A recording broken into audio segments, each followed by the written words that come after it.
hello भाई बंधुসকল আজি তোমালোকৰ আগত আলোচনা কৰিম বিএ ফাৰ্ষ্ট সেমিষ্টাৰৰ সাবজেক্ট হিষ্টৰীৰ সিলেবাস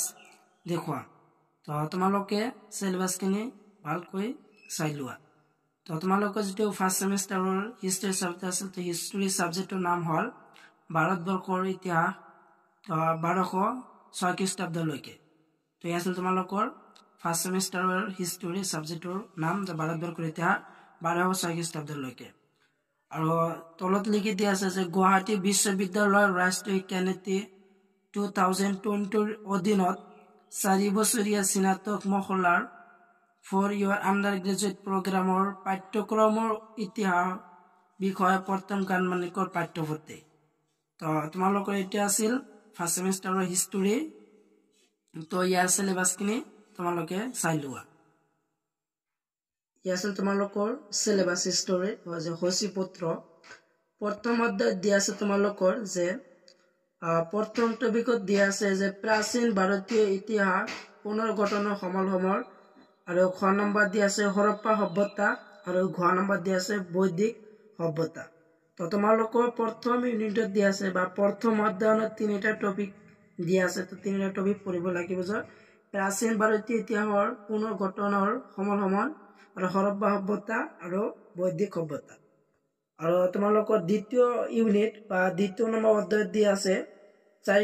চাৰিটা টপিক দিয়া আছে তো ইয়াত দুটা দিয়া আছে আৰু ই বিস্তাৰ দুটা আছে তো প্ৰথম টপিকটো হ'ল যে দ্বিতীয় নগৰীকৰণ আৰু খ নম্বৰ দিয়া আছে উত্তৰ ভাৰতৰ ধৰ্মীয় আন্দোলনৰ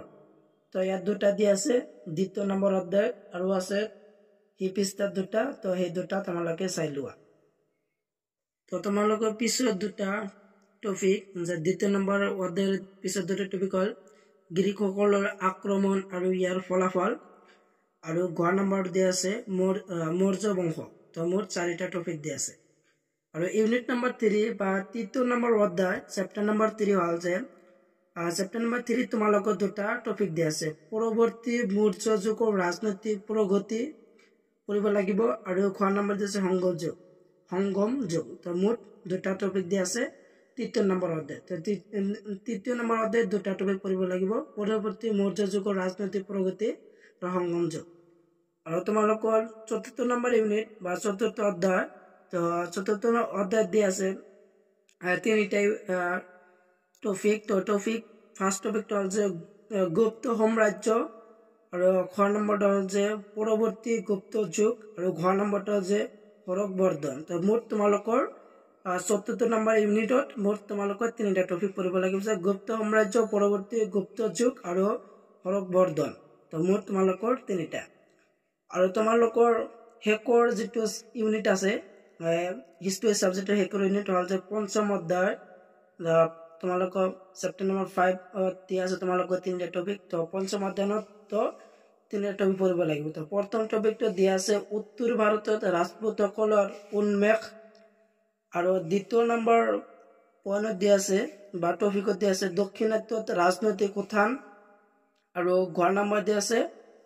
আৰবসকল তো মোট তোমালোকৰ তিনিটা টপিক পঞ্চম নম্বৰ অধ্যয়নতো তোমালোকৰ তিনিটা টপিক দিয়া আছে তো